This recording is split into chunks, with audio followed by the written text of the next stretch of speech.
ക്യാരക്ടറുള്ള അവൾക്കൊക്കെ അത്രയും ഫാൻസ്. നമ്മക്കൊക്കെ കുറച്ച് ഫാൻസ് തന്നൂടെ അല്ലേ? വർത്താനം നോക്കി സത്യം പ്രശ്നം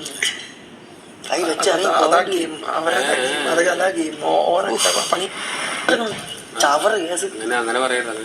അങ്ങനെ ചിന്തിക്കാൻ പോലും പാടില്ല. ആയിക്കോട്ടെ, എന്ത് സ്വഭാവടാ. ഞാനൊരു കാര്യം പറഞ്ഞു, ഇവിടെ എൻ്റെ അടുത്ത് വരണത് കാലം പിടിച്ചിട്ടൊക്കെ ഫേക്കാണ്. നല്ല ഫേക്കാണ്. അൻപരുത് കളിച്ചിരിച്ച് നടന്നു. എന്താ വഴി പറ. ബിഗ് ബോസിന് വേണ്ടി വെയിറ്റ് ചെയ്യാം. നാളെ മോർണിംഗ് കാര്യം പറട്ടെ, പിടിച്ചു മാറ്റിക്കോ ഇങ്ങോട്ട് കയറണ്ടെന്നു പറഞ്ഞോ. അതല്ല, നാളെ മോർണിംഗ് തൊട്ട് റെന വന്നാൽ മതി. നാളെ മോർണിംഗ് തൊട്ട് റെനാക്കി എന്തൊട്ട് തേങ്ങ ഇവിടെ നിന്ന് പേടിക്കാനുള്ളത്. പക്ഷെ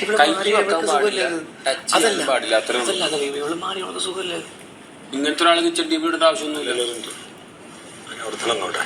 ഞാൻ പറഞ്ഞിട്ടുണ്ട്, എന്നെ നേരെ കിച്ചൺ കിട്ടുമെന്നുള്ളു. പണി അടുപ്പിച്ചാരാ.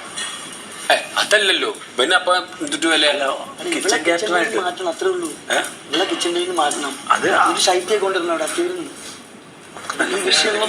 നല്ല ഫുഡ് കിട്ടണ്ടേ, മര്യാദക്ക് ഫുഡ് കിട്ടണ്ടേ. അവള് ഇങ്ങനെ പ്രാവിട്ട് ഫുഡ് വേണ്ട.